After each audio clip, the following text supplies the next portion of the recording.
Hello everyone and welcome back to another video from Wake&Tech.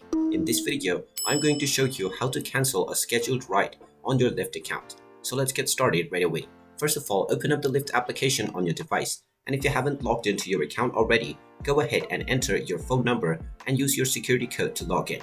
Once you are logged in, you will be taken into the homepage, from which you will be asked to enter your destination. Now, when you choose your Lyft, you have the option to schedule your ride 30 days prior. If you tap on this button, you will be able to choose your date and time. Once you schedule your ride from this method and proceed with your payment and verification, this scheduled ride will be added onto your account. In order to access this, from the homepage, just tap on the trips option at the bottom right corner. This will now show you all of your rides that you have added onto your schedule.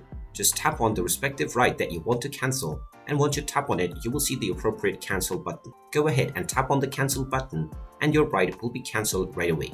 And there you have it. That is how easy it is to cancel your scheduled ride on the Lyft application. If you find this video helpful, make sure you hit that like button and subscribe to our channel if you haven't done so already.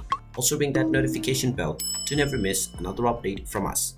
Thank you for watching and I will see you again in the next video.